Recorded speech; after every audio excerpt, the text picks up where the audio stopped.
Welcome to the Solid Verbal. The Solid Verbal. Come after me!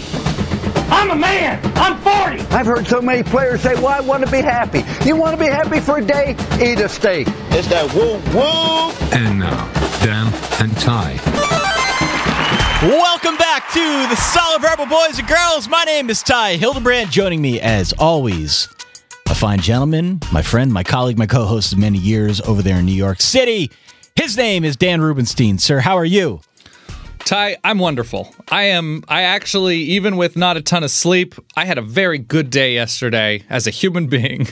And yesterday's full slate, full schedule, full jam-packed picnic basket of action was rejuvenating to me. Yeah. In some way. I really enjoyed my day yesterday. Yeah, absolutely. You know what it felt like, Ty? I thought about this last night as it was all happening, and Michigan was losing, and Oklahoma had already lost, and Florida LSU came down to the wire, and there was action all over the place. Some of it chaotic, some of it fun.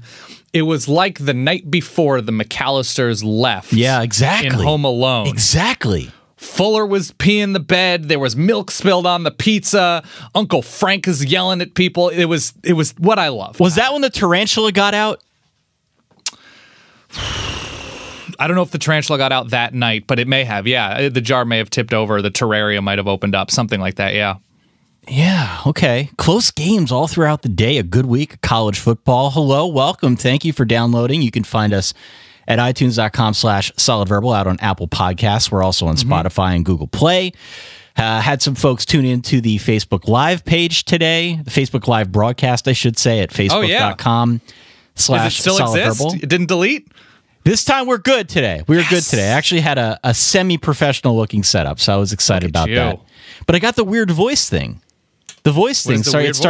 Yeah, it started cutting out of me towards the end, my voice. So I had to go back in conclave afterwards and rest it and drink some water and honey and tea. And this is an analog thing. You didn't start the Facebook audio feed didn't start warping your voice. No. This was a Thai thing. Yeah. A biological issue. So I got that squared away. I think I'm good to go now.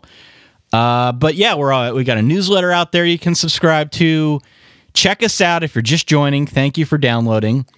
We've got a rather robust slate of games and topics to go through here in our Week 6 review. Dan, I did see that out on Instagram. You had a visitor. I did have a visitor. Did you happen to catch that? I did. Mr. Adam Amin, how is he? Adam is great. So he pulls double duty. He does a Thursday or Friday game. I think generally just Fridays now. Late night for ESPN. He obviously called the Wazoo USC upset a couple weeks ago. But he also on Sundays does ESPN radio and is in town for the New York Football Giants. I think they're playing the Chargers. Yeah. I don't know. He came by the studio to watch late games because he's in town, and he acknowledged that beefy is the word. Beefy. To use in any and all scenarios. And he could not be a nicer human being and is just a through and through verbaler. Did we talk to him about our potential securities fraud that we had conjured up? No, we did not. Damn. I got to break that to him slowly. Well, let's get started where we always do here on the Solid Verbal. 408 Verbal 1, the reverb line. Our boy Taylor is back from parts unknown. Yes! Here are your calls. This is Jeff in Chicago. I just watched Iowa State and Joel Lanning beat Oklahoma, and all I can say is, whoa, whoa, whoa, there's a dude alert. This is Adam Scott calling from Down Under. This is P-Lo from Tybee Island, Georgia. Hi, this is Rob from West Virginia. Hey, it's Richard in Spain. Soonering. Term. When you are highly ranked, predicted to roll at home, and you blow it. Oklahoma, where the Cyclones go sweeping through the plains. Iowa State gets the job done, and the Big 12 is in shock thanks to the Duke of Hazzard, Alan Lazard. Cyclone, cyclone, cyclone. Oi, oi, oi. Don't look now, but it looks like Kenny Hill is a dude. And being a Mountaineer fan is taking years off my life. Texas is definitely the Sudoku square that you keep erasing and writing a different number because you can't quite figure out what they are. This is Kelly, a K-State fan in Austin, Texas. I like Texas better when they were getting beaten by the other Kansas. Alabama, you are the single cruelest team in college football. You had to give A&M hope and then just snatch it away from them. Sure do hope the rebellious Landshark Bears of Ole Miss don't let the backdoor cover hit them on the way out. War Eagle. And Vandy just got murdered. So I'll be the first to pledge $5 in a used Domino's gift card to the buyout of Brett Bielema. I am still psyched. 5-1 NC State Wolfpack straight up home dogging Lamar Jackson in Louisville. I was riding over to the State Louisville game listening to the preview show and heard Ty talking about how Louisville was going to beat the Pack by like 200-some points. Don't think so, brother. Do we have a secretly decent Virginia situation on our hands here? The play calling for North Carolina on its own 1 yard line was so bad. It's making me rethink my own life choices. I don't care if it's raining sideways or in a monsoon. That 14-10 game was so boring. I am dumber for having watched it. Is Michigan secret garbage? Is it too early to say that? Bortenschlager sounds like something that, in my college years, I would have taken a shot of at the tailgate. And I don't think you can put into any better words where Nebraska's program is at than when an entire bar full of their fans see Tanner Lee throw up a pass and every one of them screams, "Oh no!" You can't just roll your boat down the Wabash River and think you can beat Indiana's one-tier team, the Purdue Boilermakers. Is it just me, or is ESPN a little butthurt about this whole late kick Pac-12 thing? Did you ever notice that Mike Leach looks like a bloated Pete Carroll? I don't know. It made me feel better. Go Ducks! Can we talk for 1 second about the name of Stanford's place kicker? Jet Toner? Gotta be the best name in college football. Bring out that old silver goblet with Lehigh upon it, and we'll open up another keg of beer, more beer, because we all came to college, but we didn't come for knowledge, so we'll raise hell while we're here. Let's go Mountain Hawks, undefeated in conference play. There you have it. Oh, man. Nice little rendition there. A lively batch of Week 6 calls. Thank you to everyone who dialed in. I heard Adam Scott from Down Under. I'm wondering if we've got a listener in the professional golf ranks. Dan, never know.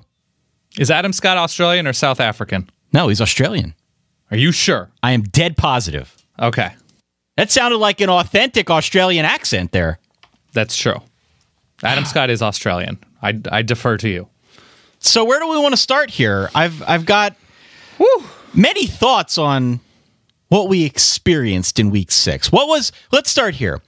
Mm-hmm. There were a couple upsets. There were a couple games that I think caused us to raise our collective eyebrows. What was the most shocking thing that you saw in Week 6? Probably Iowa State with a third-string quarterback and a linebacker/quarterback going on the road as 30-point dogs and beating a top 3 team. Let's start there, shall we? I think that's pretty large, and also that conference had at least one crazy overtime game in Texas Kansas State and a huge game in TCU West Virginia. So, yeah, let's respect the Southwest. Let's respect the Southwest. Let's talk about Iowa State 38. Oklahoma 31. The Clones, Dan, they fought back. They were down early 14-0, and then they chipped away. They tied it at 24-all. Late in the third quarter, they went ahead early in the quarter and sealed the deal on a 25-yard pass from third-string quarterback Kyle Kempt to give Iowa State a 7-point win. Let me ask you a question. Just answer if you know. I don't know if you do. Let me tell you something, Ty. I've got that answer for you. Who caught that touchdown pass? That'd be your very own Duke of Hazzard, Alan Lazard. I saw you tweeted that out. Duke of Hazzard, Alan Lazard. Give it credit where it's due. Yeah. Does it mean that you're now on board with the nickname? You tweeted it out, not me. Right. No, that's 100% true. I think so. I haven't given his nickname any more thought since we originally did our Big 12 preview. Because you tried to poo-poo it. You tried to poo-poo it. Ty, I think it's a loveless marriage between me and this nickname. I'm in it because it's, we're paying a mortgage, we've got kids, and we both like the same order from the Thai place. But that's THA. You can justify it however you want. Yeah. But you got it. My nicknames are Inception level catchy, okay? Mm-hmm. It's next to you on the plane. It's invading your dreams. It's urging you to break up your father's company. That's what I do, Dan. I come up with stuff like that. It's the cholera of nicknames. That's right. Thank you. Anyway. Let's give a shout out, since it is obviously very due. We talked about the Duke of Hazzard, Alan Lazard, but let's give our dude alert to Joel Lanning. Last year, he played quarterback. You mentioned this briefly here in our little run-through, but played quarterback last year for Iowa State. In the offseason, he converts to linebacker. In this game, he pulled a sunshine Ronnie Bass and played both ways. 8 tackles, a sack, and a fumble recovery on defense, and then 60 total yards on offense as well. What's interesting to me about this game, this is not a question of Oklahoma's offense doing anything to shoot itself in the foot. The offense always comes to play. The players, anyway. The play calling, perhaps. Frankly, this was Oklahoma's defense dropping the ball. Yeah. Because Iowa State played very well in the trenches. They moved the ball pretty consistently against Oklahoma's defense. Their defense, the Sooners, did not come to play in this one. That's what ultimately felled them. I would say even more than just sort of coming to play and being pretty good. Iowa State averaged, I think, somewhere in the neighborhood of like 14 or 15 yards per pass attempt. They went straight at Oklahoma, and they did not revise the game plan at all without Jacob Park. This was Kyle Kempt looking into the teeth or gums of the Oklahoma defense. The nubs. And throwing into it, spreading the ball around. David Montgomery had a great all-purpose day. Trevor Ryan was good. The Duke of Lazard, Alan Lazard, it still hurts me to say it, had the huge catch at the end. But this was an Iowa State team that was not at all fazed by a quarterback change and played. I mean, what did they outscore Oklahoma? I'm seeing 25-7 in the second half. That's a hell of an effort, Ty. That's a well-coached team. They've got it's so fun to see this. That's all I'm saying. Oklahoma, I think, will be fine, but it was high entertainment and just the TV that I thought it was going to be at the beginning of the season. We really did drop the ball, though, for not noticing that the Red River Shootout is on deck. And we could have totally played up the look-ahead angle. Mm-hmm. That could have been like our one shining moment here in the Week 6, but from Matt Fortuna of the Stuart Mandel-led All-American Venture, which how I prefer to... The All-American Venture, yeah. The All-American Venture, that's how I prefer to reference it. This is now the 7th straight year that Oklahoma has lost a game in which it was a double-digit favorite. Not good. Not good. Somebody, I saw, what did I see? I saw Little Game Lincoln. Mean. So mean. And we do not adhere to it. Good win for Iowa State on the road. Nice Huge, win. amazing. Nice win for Matt Campbell to build upon. And we'll see what Oklahoma does next week. I look forward to overreacting and taking Texas straight up, but we've got a few more days before we come to that conclusion. While we are talking Big 12, let's talk about why that Oklahoma result was so significant. There are all the obvious reasons, and then there's this one. TCU 31, West Virginia 24. A big win for TCU in a very close game, back and forth down the stretch. It might be time. Is it time? I go back and forth. Is it time to bring back the Kenny Trill nickname? No. This is Ken Hill. Ken Hill. New version. Ken Hill. Because he scored not once, not twice, but thrice. One throwing, one running, one receiving on that throwback pass in the fourth quarter, which kind of gave him the lead. Did you know the second time that's ever happened in the history of the Big 12? I did not know that. Yeah. But it's tight. It's October. It has to be a new Ken Hill because he's not performing. He's not making plays in the same way that he did in only September, but it has bled into October. We've had November, right? Yeah. Somebody suggested Croctober, which I'm slowly getting on board. Kentoberfest? Kentoberfest. Yes, that too. No turnovers for TCU. Kenny Hill tried. Lord knows he tried in this game. It was not his cleanest effort in the world. But like we said on Wednesday, and it's important, it needs to be reemphasized that TCU is not beating itself right now. And when you've got big games against solid competition like West Virginia, that stands for something when you don't beat yourself. We'd also be remiss if we didn't at least show a little bit of love for our boy Billy Greer. Bill Greer, yeah. Him, Justin Crawford, David Sills, who decidedly is not a tight end, like I said, for whatever reason on the Wednesday show. David Sills is a wide receiver. He now has 9 touchdowns in 5 games. He caught 2 against TCU and looked the part, every bit the part. It just was not meant to be. Down the stretch, TCU got the job done on that fun play from Kavontae Turpin, back across the field to Ken Hill, and they win by 7. I'd say dicey OPI on that David Sills play. Little bit, yeah. Not terribly sure about that call, but yes, you are correct in everything you say. And not a great all-around performance from TCU. I think West Virginia scared them out of running the ball. They were blitzing a ton, and TCU abandoned the run for big stretches in this game. Bill Greer, whatever, did a very good job escaping the grasp of a lot of TCU defenders up front. I was thoroughly impressed by a number of plays in this game, and TCU did enough to win, which is what we think pretty good teams should be able to do. Absolutely. They're not beating themselves, which, again, a very important point. They are now one of 2 undefeated teams in Big 12 conference play. The other is Texas, who won an overtime game. We'll get to that one in just a little bit here. Mm-hmm.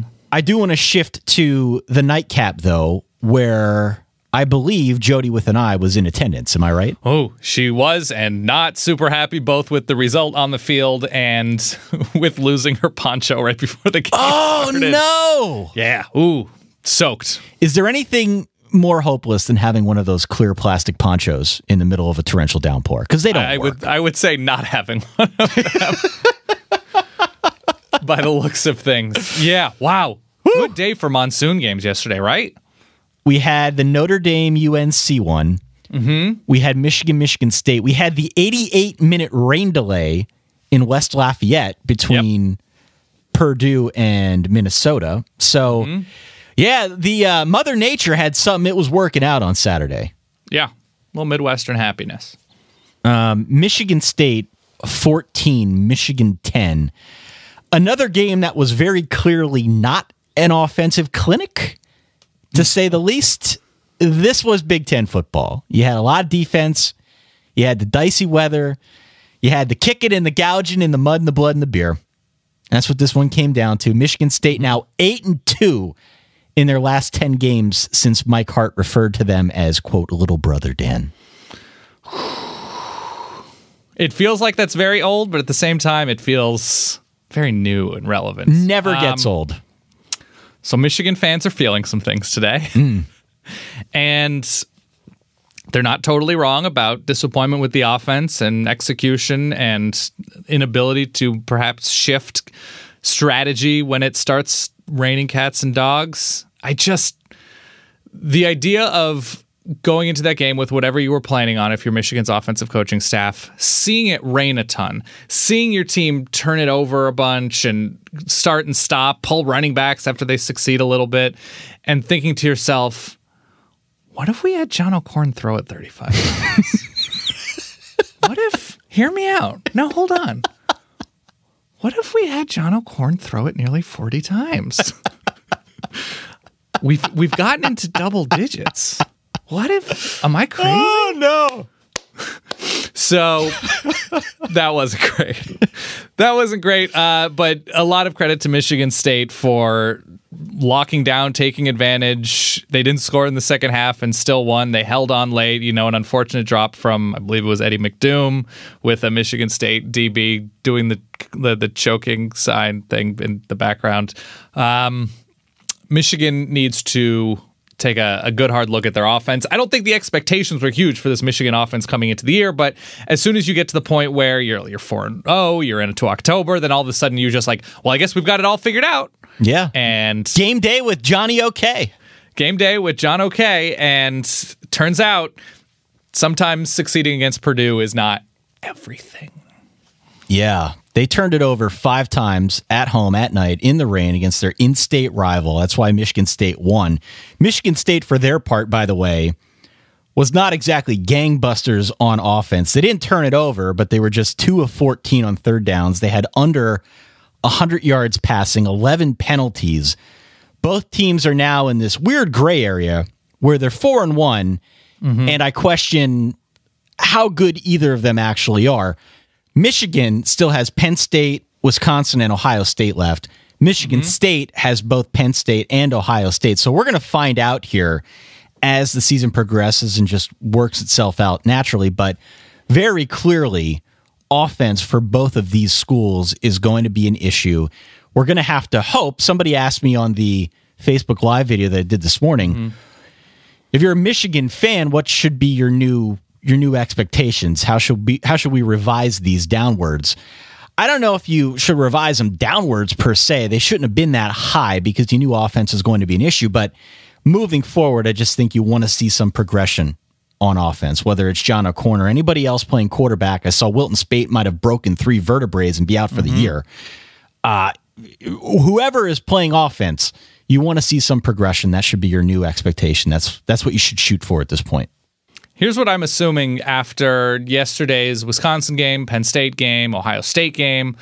Here's what I'm assuming the maybe quieter or maybe louder sentiment is within the Big Ten office.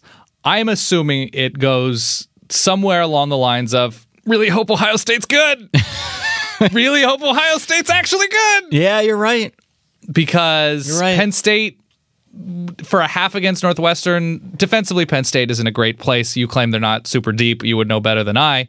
But they're led by their defense. Wisconsin's led by their defense and running game. But there's inconsistencies with both of those offenses. Now, the Michigan offense has sort of come to pass to be inconsistent and disappointing, that the Big Ten's, at least right now, confidence or at least hope should be with Ohio State. Because I'm not fully sold on either. We'll get to that. The Penn State offense or Wisconsin offense. We'll get to that in a little bit here. I have many thoughts. I think. I'm excited. Let's go to Miami 24. Yeah. Florida State 20. I'm going to call this one a front door cover. I love that sound. I love the doorbell. I'm going to play it even if it doesn't classify as a true front door cover. An offensive clinic, this one was also not, Dan. No, not at all. Took a while to get going here. Florida State led 3-0 at halftime. To give you some context, at one point in the first quarter, James Blackman airmailed a pass so badly it hit a police officer, one of those guys guarding the sidelines. Did you see that? Yep. Indeed, I did. It was that kind of offensive half, Dan. It didn't really get moving until the fourth quarter. That's when we started cooking with gas. A bunch of lead changes, an impressive drive led by Mr. Blackman to give Florida State a late lead on a touchdown pass to Auden Tate. And then Malik Rozier, look, did not have a great stat line, 19 of 44 passing, but he led Miami down the field. He had a very nice 23-yard touchdown pass to Darren Langham with 6 seconds left. That is what gave Miami the win. This is one of those deals where you look at it and it's like one of those ink blot tests, okay? You can take away from it whatever you see fit. I'm a positive guy, right? I'm an optimistic-minded gentleman. Typically, I'd say so, yeah. So I came away impressed by both teams in this game. You can look at it and you can say, well, it very easily could have been a win for Florida State. And that's true. Absolutely. But I thought both defenses were stout in this game. Both offenses had trouble, but really rose to the occasion late. Neither one of these teams set the world on fire on offense, but the fact that their quarterbacks made big throws in crunch time, to me, was impressive. I enjoyed watching that. So I came away very optimistically minded regarding both these teams. That's going to be the line I'm going to take. Okay, so Florida State and offensive woes, nothing really too new. And Miami has a great defense, and it's understandable. But Florida State did a good job, and we talked about this on Wednesday. If there is a weakness to Miami's defense, it is sort of straight up the middle. stopping the run, going straight at them. Miami does a number of creative things, but there have been times this season that, you even look against Duke, that they were giving up too much on the ground, and Florida State, who has struggled to produce bigger plays with Akers and Patrick, were able to get things going. And so that was at least promising to give James Blackman a little bit more room, but he still has a ways to go as a freshman. Malik Rozier, that first half was god-awful. And, everybody's sort of day after, they've just accepted it as a win, and Miami is moving forward, and their schedule is pretty reasonable in terms of the defenses they face, right? I'm seeing Georgia Tech, Syracuse, North Carolina. Virginia Tech will be tough. Notre Dame will be tough. Even Virginia is going to be pretty good, and they finish with Pitt. But if Miami is, in fact, the division favorite, which is fine, they can't submit a first half like that against a team like Clemson. Absolutely not. So I'm a little bit worried about Miami starting too slowly, but the fact that they finished in the way they did, the fact that Malik Rozier shook off all that sort of the cobwebby disgust of the first half and find Braxton Berrios, and I think it was Langham who caught the game-winning pass. It was an incredible game to watch at the end of the game, but I'm a little less optimistic about both of these teams just because of an inability to come out in a promising way. Well, I'll give you this. It does require a certain degree of willful ignorance to come out of this one feeling optimistic, or more optimistic than you did when you went into it. Mm-hmm. James Blackman, I do need to mention this again. He is truly either hot or cold. It is a binary switch with him. Hot, cold, no in between. Like a freshman. Burning hot or ice cold, one or the other. Yeah. All right, a man of extremes. And you're totally right about Miami. What worries me now is they play Virginia Tech and Notre Dame in November, even Georgia Tech, who knows? A team with a worse defense than Florida State, but a notably better offense is going to give them trouble. Yeah. And I say Mark Walton looked beat up. He did not look like his full. Well, and he got hurt again. Yeah. He already had the left ankle. Now it's something on the right side. Mm-hmm. They got depth at running back. They should be all right with Travis Homer, but even still, we'll have to wait and see. I don't know. I feel good, though. Positive. Yep. Positive-minded. Positive thoughts. Same. LSU, 17. Florida State, 16, Dan. Ooh, rough. Stop me if you've heard this one before. Oh, God. Be kind, Ty. Be nice. Be cool. Not an offensive display. No, not much. Florida's Eddie Pinheiro missed an extra point. And lo and behold, it came back to haunt him, Dan. How did Richard Johnson, our boy Richard Johnson, how did he feel about that? Not great. And Ryan Nanny was in the office, too. Both were not super pumped. And it was not the kicker's fault. It was not Pinheiro's fault. It was a bad hold. The ball was still spinning when he kicked it, so I will assign blame elsewhere. But what is good, and this will never be a fantasy things pick because it does not happen all that frequently, but there is only one thing that can be said after a missed extra point. Right? Gotta hope that doesn't come back to haunt him. Gotta hope. Yeah. Tough way to lose. Not great. Let's look at this glass half full, Ty. Florida's still playing at a pretty big disadvantage because of the players who are rightfully suspended and not with the team. Felipe Franks was not particularly good. He didn't turn the ball over, I don't believe. He didn't throw any picks. So there's that. I don't think he lost any fumbles, so that's giving yourself an advantage. Florida goes down, I believe it was 17-3, and they immediately fight back and make it a game late. LSU just had a sound game plan. Denny Etling was fine. They were able to play with the edges, a lot of jet sweeps and stuff. DJ Chark came up with the huge catch. It was a good reboot. That's the word we talked about for LSU moving forward. I think, do they have Auburn this coming week? Yes, they do. So, a good time to reboot. One thing that's interesting, you mentioned the jet sweeps. I am going to reference Richard again here very quickly. Oh, God. I saw he did a good job pointing something out. When Matt Canada came over to run the offense for LSU in the offseason, what was the first thing everyone said LSU was going to do more of? They were going to open things up. They were going to open it up, but in particular, they were going to do jet sweeps. A lot of jet sweeps, right? They're going to play with the edges a lot more than just going straight at teams. Any offensive coordinator worth his salary is not calling jet sweeps willy-nilly like you or I would if we were playing Madden. Granted, they didn't work in Madden, but that's a different conversation altogether. If you're worth your money, you're doing it to try and play into some tendency or some weakness that you see. get linebackers' eyes moving to do Right. other things. And I'm borrowing here from Richard Johnson, again, your other co-host. But he wrote this up very, very smartly in his game recap. And I'm going to paraphrase, but basically Florida's linebackers are young and they had some issues setting that edge correctly this season. And that's why LSU tries to get them moving side to side. That's why you saw the jet sweeps. And that's new for Florida linebackers. That's right. They are normally so much faster than just about everybody. But if you saw jet sweeps, that's why you saw it, because they've had some difficulty moving side to side. I don't know. I just thought that was an interesting point.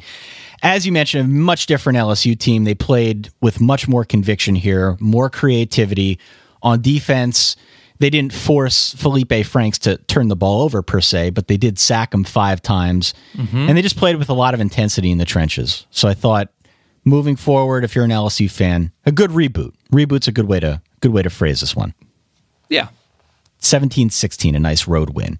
Let's stay in the SEC, and let's talk about Alabama 27, Texas A&M 19. Through about 35 minutes of this game, Dan, Bama led 24-3. Yes. And we got tweets, we got voice messages that the crock potting had commenced. But I believe what we had here instead was a hard-boiled Texas A&M. Oh, poor Aggies. Have you ever boiled an egg? I have, all the time. You know how it works, right? You bring it to a quick boil, and then let it cool. You turn it off and you let it cool for 10 minutes, and then you're done. You got to peel after that, yeah. That's what happened in this game. The final score was 27-19, despite the early Bama lead. A&M fought valiantly. Kellen Mond will continue to get better. Some untimely turnovers in this one came back to haunt Texas A&M. But still, they cover the 26.5 point spread. It's fair to say that this game ended up being more of a tester than anyone thought after 35 minutes when they were down by 21 points. If you're A&M, I think you come away from this one positive-minded. Hey, they fought. They didn't get blown out against Alabama. That's a weird little undersized feather that you can put in your cap. Yeah. It's tough, though. It's tough when the season has been as specifically disappointing as it's been, with the way it started out against UCLA, not being able to distance themselves at all from clearly lesser competition. But the running game has gotten better. They had an exciting win over, well, Arkansas is another one of the lesser competition teams. But you can come away from this game with a couple of big things. One, it is the fight from Texas A&M. It is the fact that Kellen Mond did a good job extending plays and I think took a step forward against a obviously excellent defense in completing passes. You know, when Texas A&M was not able to get anything going on the ground, Kellen Mond kept the drives moving. The other thing that I came away from this game, well, I guess it's in combination. The Texas A&M defense, I thought, did a very good job. After it was the long run from Damian Harris and after things sort of settled down, Texas A&M completely pushed Alabama around, and that is also aided by the fact that Jalen Hurts was wildly inconsistent on big moments, on third downs especially, and he took a step back. So I am optimistic about Alabama, but I am upgrading Texas A&M in my mind just because I really liked what I saw, and I can expect them to continue improving. How about that? That sounds like a good we're very positive minded here today. Upbeat. Yep. Here, that's us now. Also upbeat after this game was Nick Saban, who mentioned that the media's optimism regarding Alabama is like, quote, rat poison for his team. Aw, I'm so sorry. So there's that. Maybe we should take a more negative slant on Alabama. I don't know. Yeah, let's really give them the motivation. Give them the business, right? Yeah. All right. Georgia 45, Vandy 14. The Dogs rushed for 423 yards and shut Vandy down. They just shut them down. Can we officially crown Jake Fromm as Jake Superior now? Is that fair? Absolutely. Absolutely. Did you happen to see that Georgia also signed another top flight quarterback? Named Jake? Oh, no. Justin Fields? Yeah. Justin Fields is going to be on campus soon enough. I'm not sure what the plan's going to be. The wild field look. Yeah, I don't know. Formation. Possible backup better than the starter situation coming to Athens. And Justin Fields isn't even a dual threat, so I don't think there's going to be... He's much more of a pro-style guy that fits with what they're trying to do. I don't know. 45-14, Georgia is very, very solid. Auburn, 44, Ole Miss, 23. Auburn, Dan, has scored 144 points in their first 3 SEC games. Through 3 SEC games, that is the most points they've ever scored in school history. Wow. Okay. Well, really nice performance from Jarrett Stidham again. Kerryon Johnson goes for over 200. It was efficient. It was fun. They put the game away, I think, by half. It was 35-3 at halftime. So everything that Ole Miss got late was just that. It was against Auburn backups. And Auburn right now is in a very nice place, Ty. Yeah, when I did the video.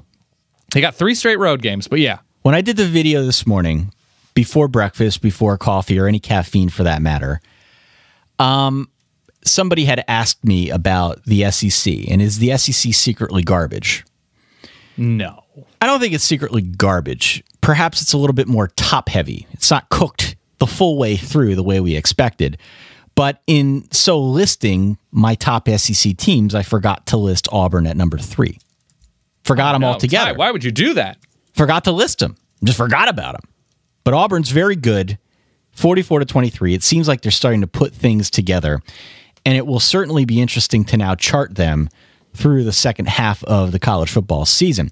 The one thing I will add about this game, of course, Auburn wins. Throwaway season for Ole Miss, right? What are we going to talk about with Ole Miss? Let's talk a little bit about Shea Patterson and how he's been a bright spot, because he is 4th nationally with 361 yards passing per game. He's got a higher completion percentage than the Rosen one, Josh Rosen.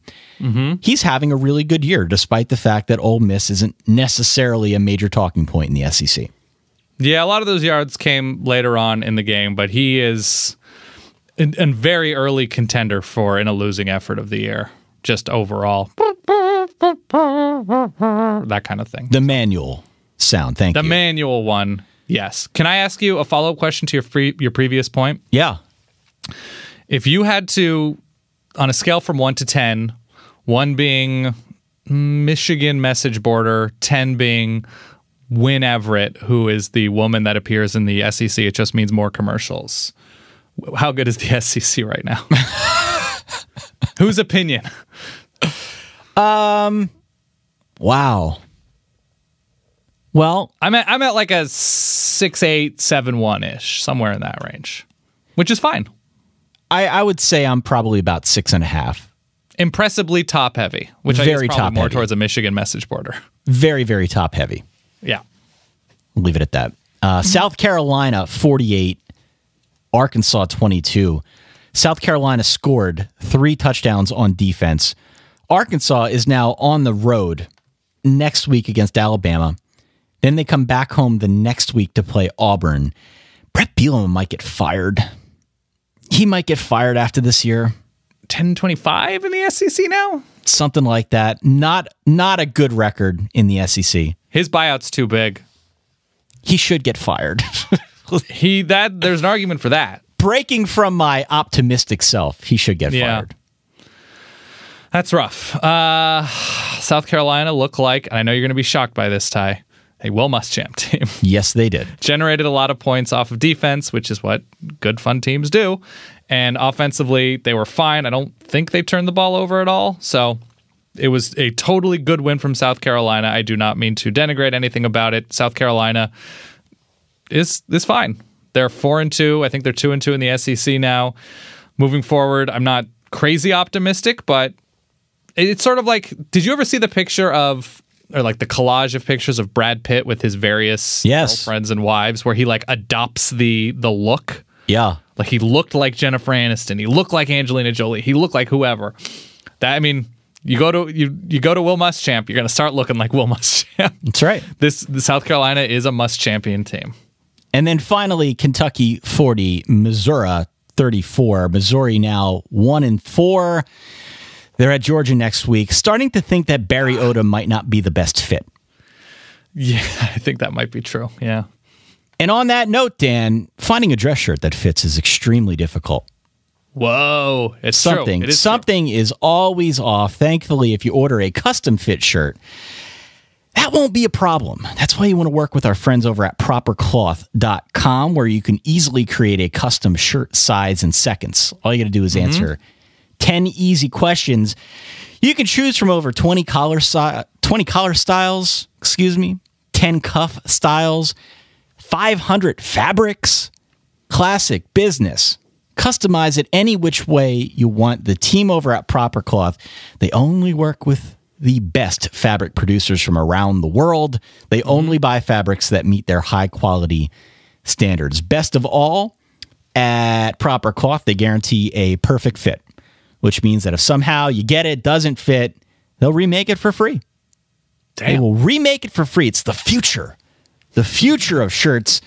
They are made completely custom just for you, and the shirts start at just $80.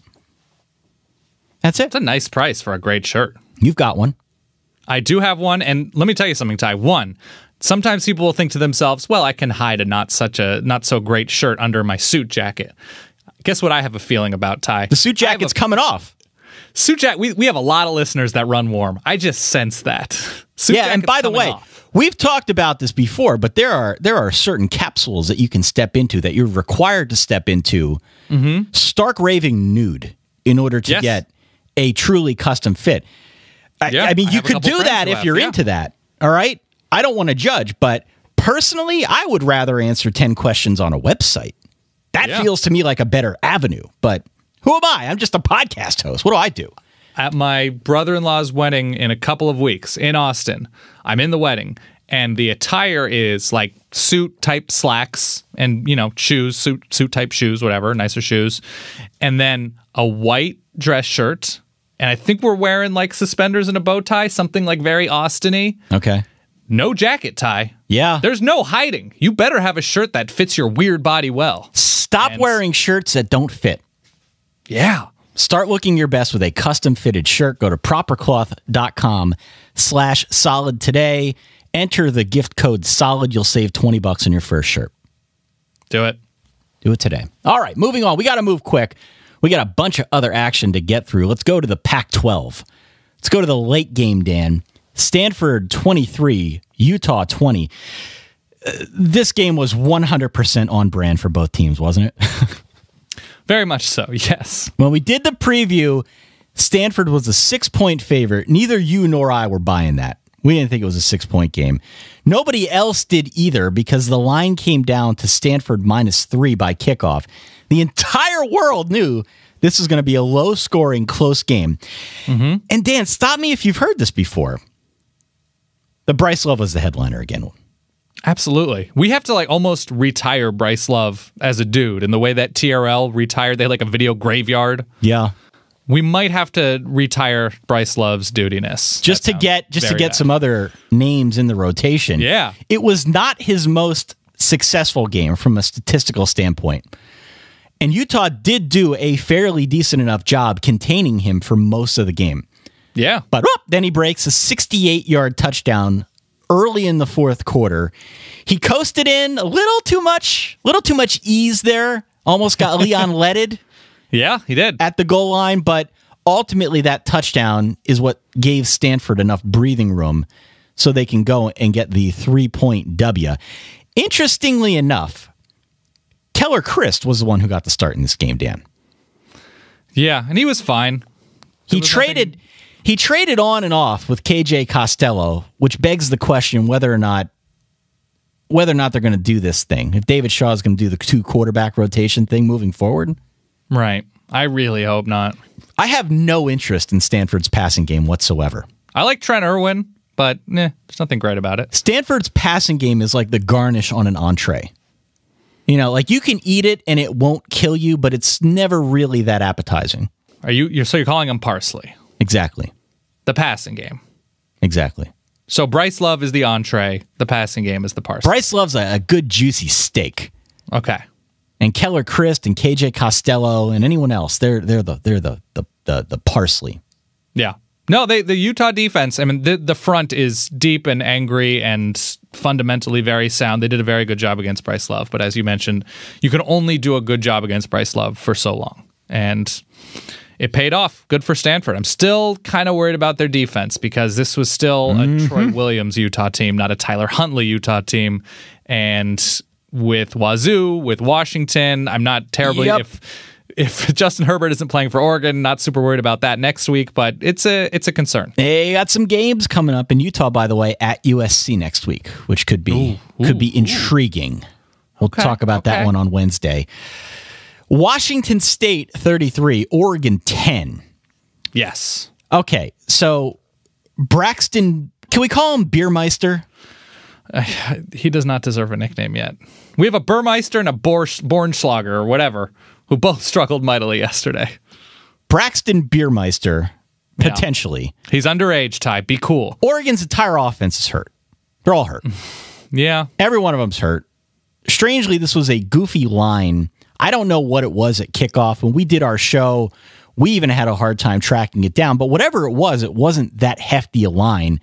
And Washington State won the game by 23. Luke Falk remains incredible, okay? I ran the numbers. I woke up bright and early today. I got the stats before anyone actually updated their websites. He has 262 passing attempts, which is, it's got to be top 5 in the nation. And he's got almost a 72% completion percentage. That is really freaking good. No, it's very good. And part of it is that part of their rushing attack is short throws. So he's getting the ball out of his hands quickly, and those are very completable throws. So that may skew it a little bit, but still, to throw that off and that cleanly is quite impressive. So I thought Oregon actually did a very good job for the most part against Luke Falk. If you watch that first half, they were sacking him. They were making him think for far too long. If there's a criticism I have about him is as he goes through his progressions, he becomes sort of statuesque. He becomes Bledsoean, if I'm going to. Is a casual dress James Franklin? A little bit. He's just, there's no point where he feels the pressure and rolls out. That is just not his game. And that's sort of to Washington State's detriment because they can become a little bit third and outy because of it, because you'll take a sack on second down and really take them out of position. And Oregon did a very good job against, for the most part, Washington State on the ground.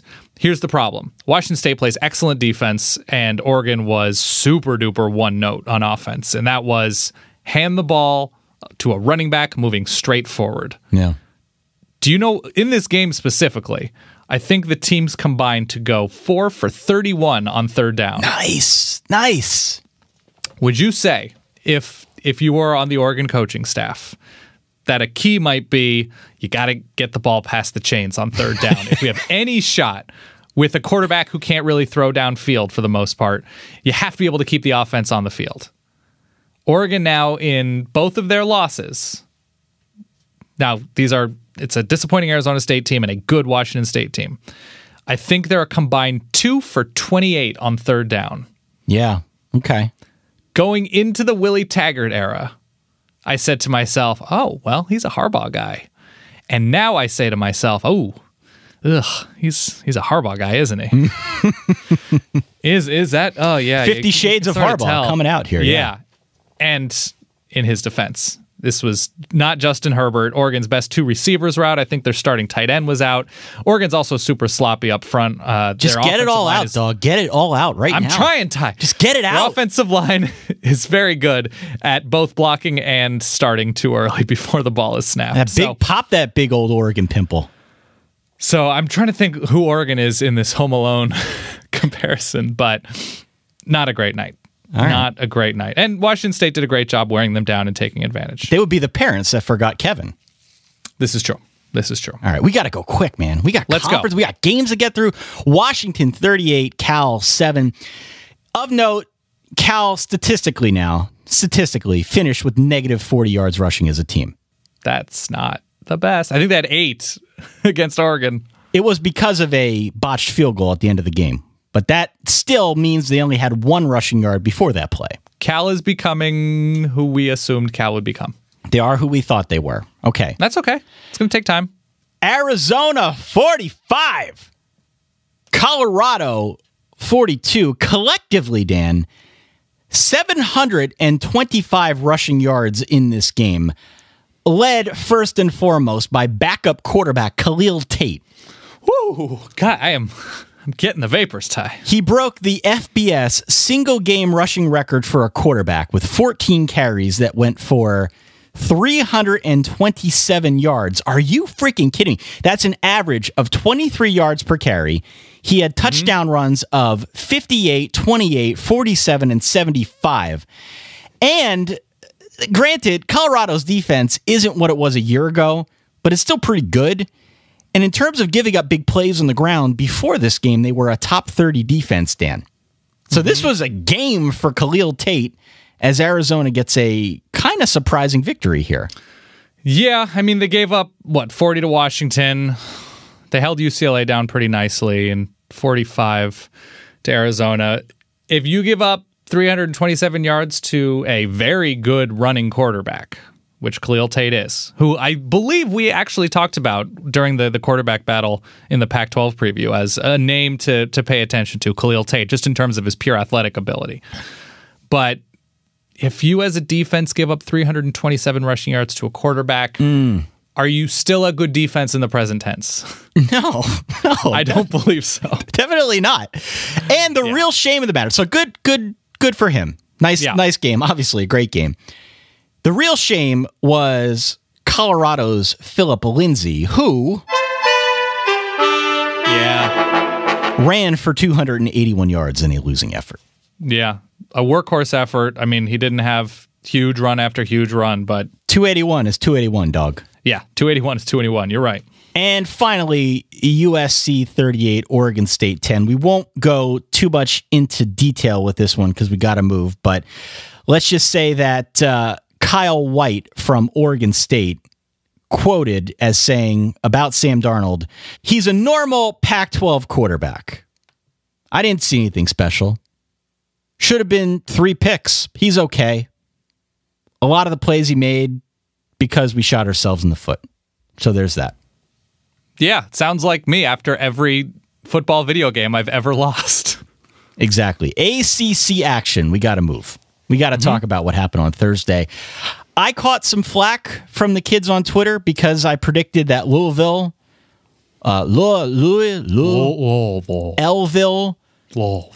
I predicted they were going to win by 25. Oops. I really should stop being confident in Louisville at this point, right? I think it's time, Ty. Because every time I'm confident in Louisville, they eke one out against Purdue or they just straight up lose. And NC State pretty much played this one the way you have to. They let Lamar Jackson run wild. Go get your stats, Lamar. And then they just come away with the win. Lamar had 420 in total yardage, 3 touchdowns. But NC State finishes with 39 points in the W. They win 39-25. They are now a very quiet 5-1. They've beaten both Florida State and Louisville. They've clearly positioned themselves as the next best team in the Atlantic behind Clemson in the ACC.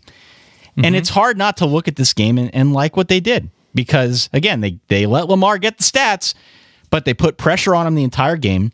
They sacked him 4 times. On offense, they were extremely balanced. I talked about Luke Falk and his completion percentage, but Ryan Finley has been outstanding this year. He's got something like a 70% completion percentage as well. NC State is quietly very, very good. The defensive front we knew about, Ryan Finley's potential, what he did at times last year was on display. But yeah, I don't think he's thrown a pick this year. We're like well into October. He has not thrown a pick. He was fantastic against a disappointing Louisville defense. There is not too much positive to take away for Louisville in this game, other than the fact that you probably didn't know this, but if Louisville either wins or loses a Thursday night game, Rick Pitino gets a huge bonus. Oh, not wow. many people know that. Did not know that. No, he gets a sizable bonus for that result. Yeah. All right. Clemson 28, Wake 14. Kelly Bryant threw for 200. Threw for a touchdown, then he left with an ankle injury in the third quarter. So we'll have to watch that. Both of Clemson's backups came in, got some action. But 28-14 win over Wake. No John Wolford. Hope he's all right. Yes. Notre Dame 33, UNC 10. Ian Book was your starter. Hey. I thought he looked pretty good.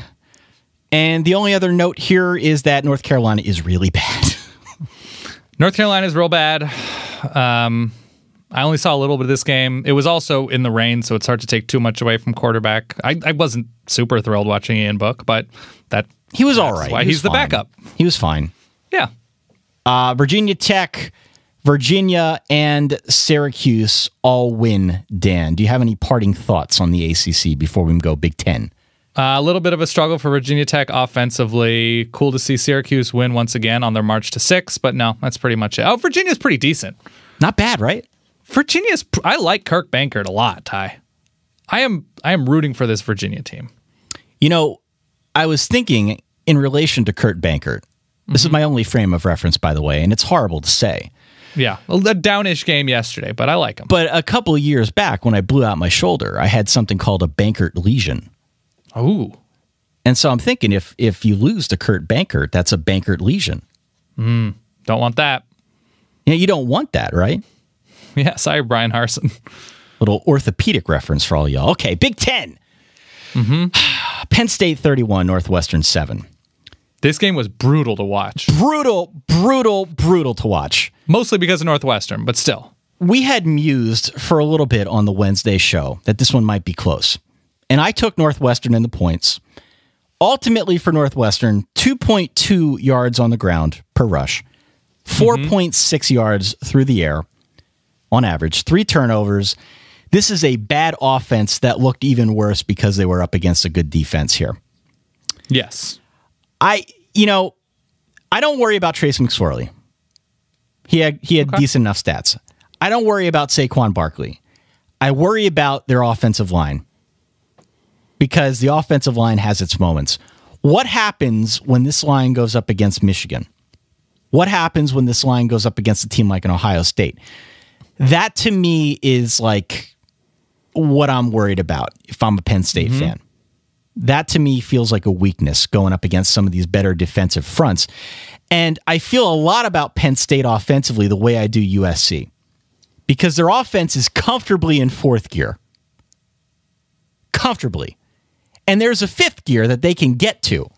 But whenever they stop that proverbial clutch, Dan, whenever they try to go to 5th, I don't know how familiar you are with manual vehicles. Obviously, you're a huge gearhead, so I'm assuming you are. Yeah, that's me. But whenever you stop that clutch, man, and you try to get it up there, it's kind of you get that grinding sound, and it doesn't naturally flow there. Yeah, like it might. Who hurt their Heisman chances more yesterday, Barkley or Baker Mayfield? Probably Saquon. 15 carries for 22 yards outside of the long run. Probably Baker. He had an okay game. He always has an okay game. Yeah.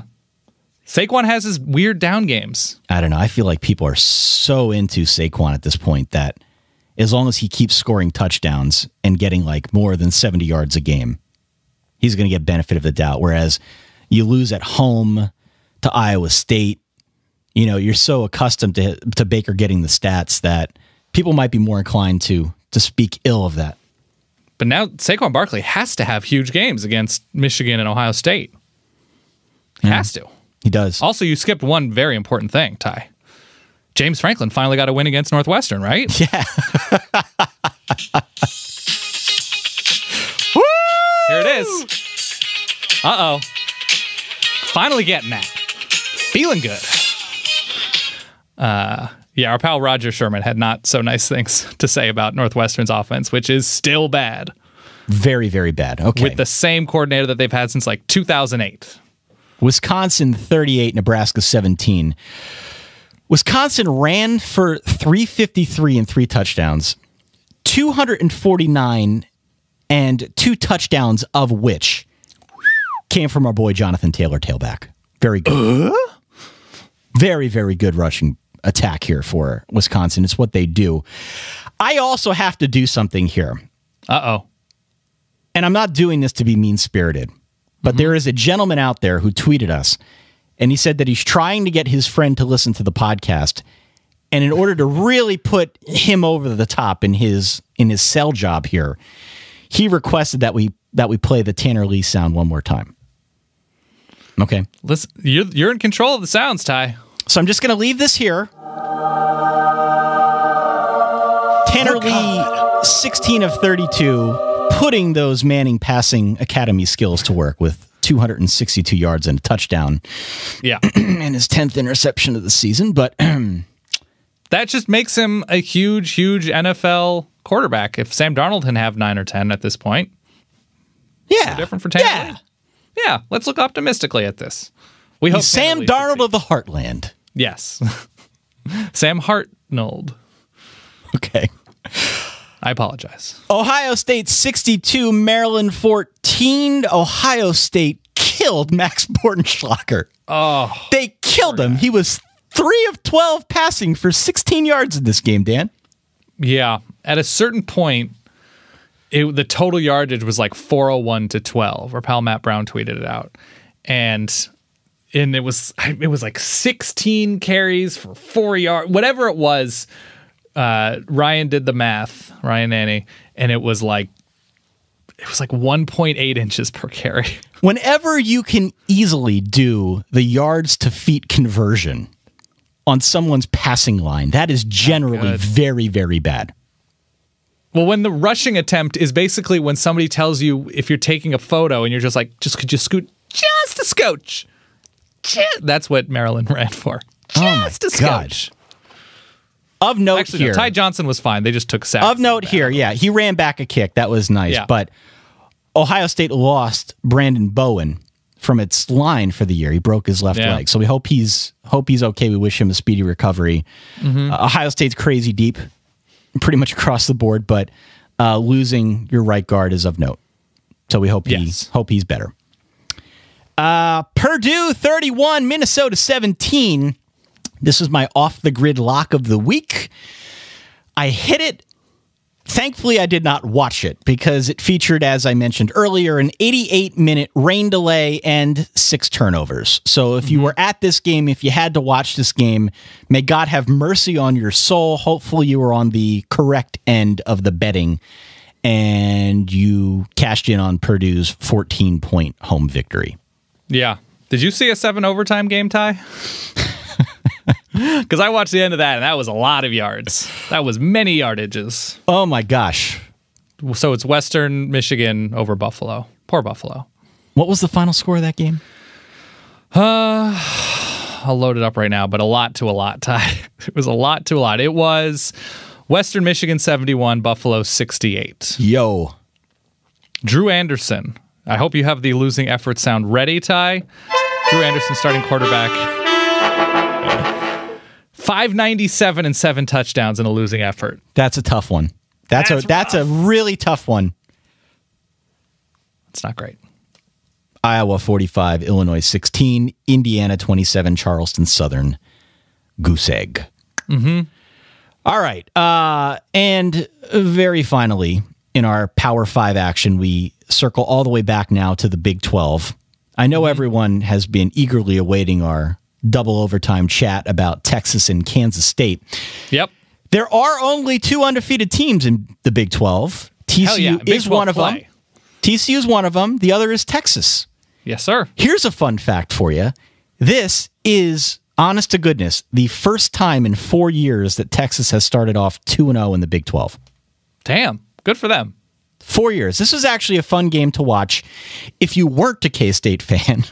Yeah. Their defense genuinely let them down in this game. Sam Ehlinger had 487 in total yardage, 380 through the air. Everyone's going to focus on the stats, but let's also give some props to the Texas offensive line. Definitely. Because they're super banged up and they did a really good job against, I think, a good defense protecting Ehlinger. They didn't give up a single sack in this game. They get the W 40-34. And now Texas, undefeated in the Big 12, Texas. And, a team that almost beat USC, took them to overtime earlier in week 2. Now they've got this game against Oklahoma where I'm intrigued. And like I said, we'll clearly overreact to what happened to Oklahoma this week. Mm-hmm. The Red River Shootout coming up. This is a big game. Big game for Tom Herman. Has Tom Herman beaten Oklahoma, say, in the last, I don't know, year and a couple months? I have to check, Dan. Check it out, Ty. I have to look. I will get back to you by Wednesday. He plays all of the positions, so I can say that he beat Oklahoma, he himself. Sam Ehlinger's probably the starter moving forward, right? Yeah, he has Puts to up be. damn near 500 total yards against a pretty decent Kansas State defense. Yeah, I was impressed with Texas. 487 I don't know what it means for the future, but it seems like they're improving. 40-34. Nice win. Nice win for Texas. And finally, Texas Tech 65, Kansas 19. Anything to add here? Not particularly, but Texas Tech held a team under 20 points. I'm still not over that, Ty. I'm still not. In other action, we got to mention this. Yeah. Future Nebraska coach Scott Frost and his UCF Knights 51, Cincinnati 23. UCF's pretty good. Fun game as Navy beats Air Force 48-45. Crazy game. Big comeback and then an edge at the end. Yeah. And we'd be remiss if we did not mention that Lafayette knocked off the mighty Fordham Rams 14-10. And Lehigh, as you heard our caller sing gleefully at the end of the reverbs, Lehigh knocked off the Gators of Colgate. On the road, no less. On the road. So look, you went 10-5-1 against the spread this week. Not bad. Altar of Dan. 10-5-1. The only games you got wrong were Bama, Michigan State, Louisville, K-State, and Syracuse. I went 6-9-1. I hit both my locks, but I went 6-9-1. According to the official tally, I am sitting at 46.4%. You are at 44.5% for the season. However, I have a request to make of Matt, who so graciously has volunteered to keep track of these numbers. He is including Patriot League games in that tally. It really? I don't want to diminish our good friends over at the Patriot League, but to think that you or I put any real thought into who's winning these games when we pick them is really giving us a lot of credit. We're not even picking against the spread. If we strip out those games, I believe you will have a healthy lead on me. If you wouldn't mind going back through and taking another run, just the games against the spread, I would suspect that you are doing a lot better than me. You've also done better on your locks, although I did go 2-0 this week. Hey, nice. I'm trying to chip back away, get back into this action, but you had a rather impressive week. So I just want to congratulate you. You did a very good job. And even though we're not counting the Patriot League, this is still the Conference of Marv Hubbard, Ty. That's correct. Jim Schwartz, Joe Madden, Greg Maluski? Greg. I have a question for you, Ty. Yes. We can close with this. And this is not serious, but it's actual college football questioning. What did you have an opinion about the Chris Peterson, Kirk Herbstreit thing as an East Coast viewer and person interested in the Pac-12 and perhaps not watching big Pac-12 games at 1 a.m? I do have an opinion. Rehash for people what's going on here. I don't know if everyone caught this. Okay, so last week, Chris Peterson, of course, the head coach of the Washington Huskies, they were in the playoff last year, in case you have already forgotten, and are a rival of the school that I root for, but I enjoy Pac-12 football. He came out and said that he wished that Washington didn't have as many 10:30 p.m. Eastern time kicks. He says all those night games and obviously 7:30 on the West Coast, tough for their fans, tough for them to get exposure on the East Coast. And, he's just not super pleased with it.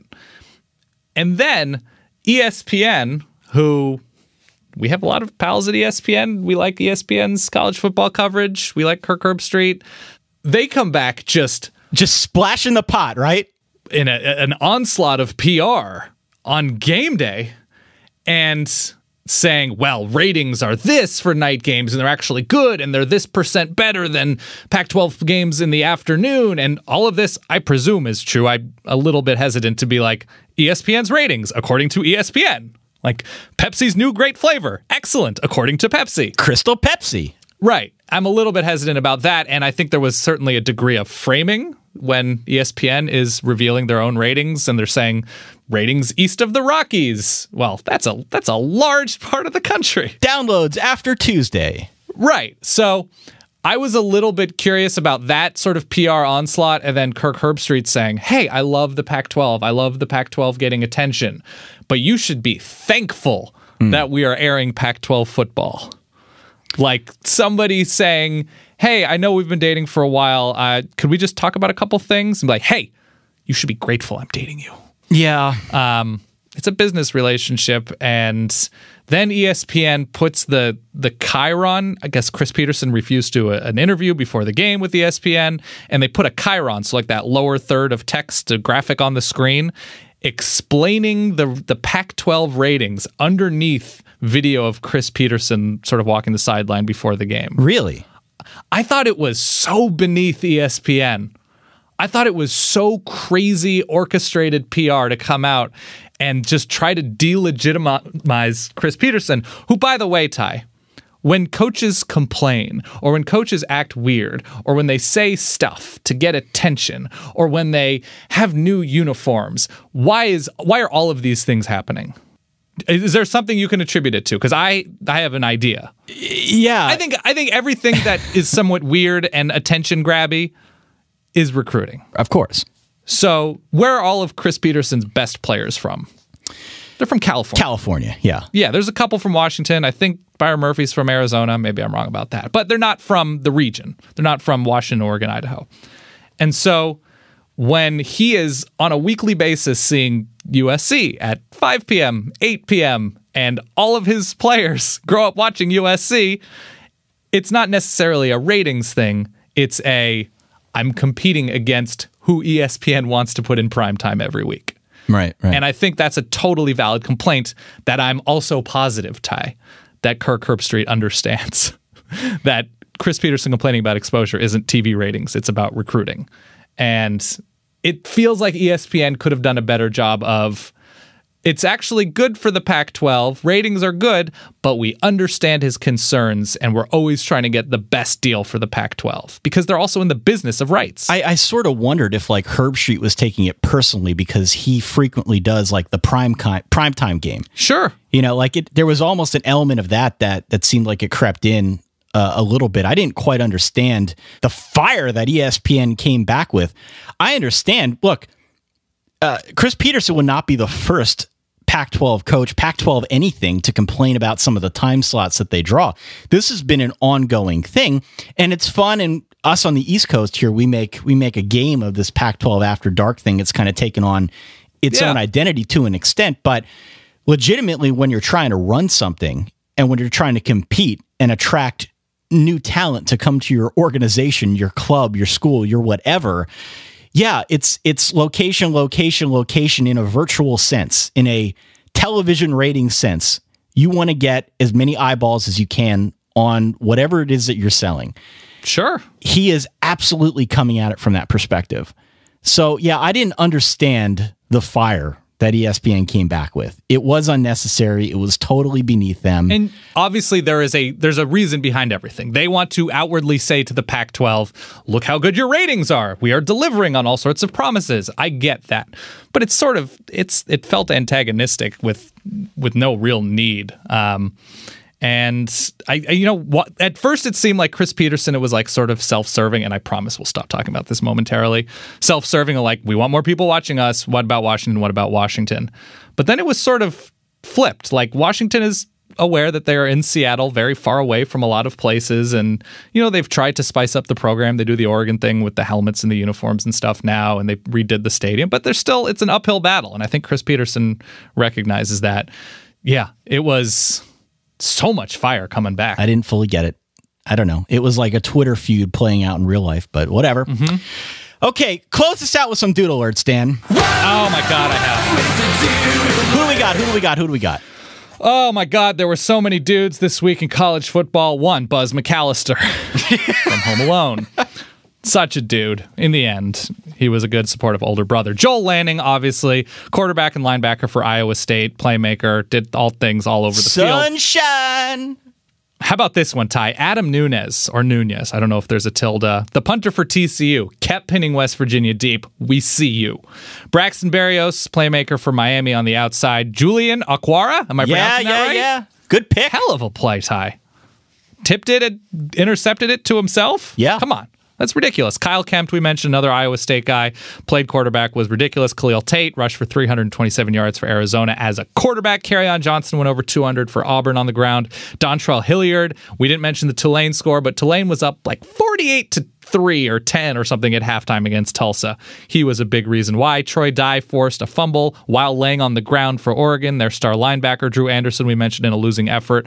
Quarterback for Buffalo, Jonathan Taylor, tailback Ty. Boom! We might have to retire him as a dude as well. Just too many dude alerts.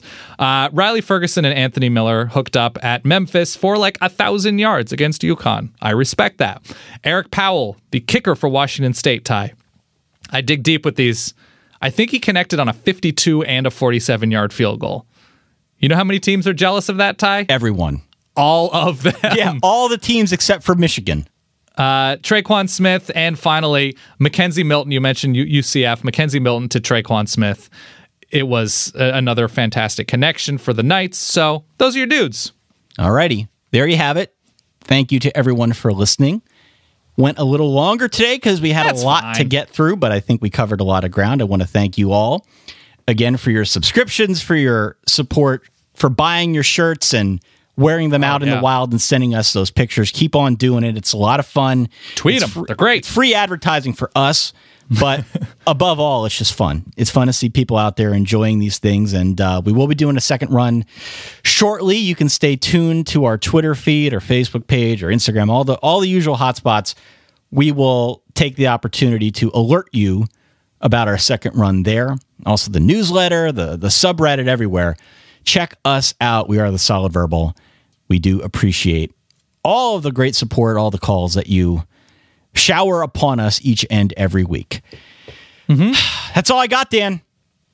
That's all I have. I'm tapped out. I need a nap. For that guy over there, my good friend Dan Rubenstein. 10-5-1 Dan Rubenstein, altar of Dan. For myself, Ty Hildenbrand, thanks again for tuning into the show. We'll catch you all on Wednesday. Talk some Week 7 in the meantime. Stay solid.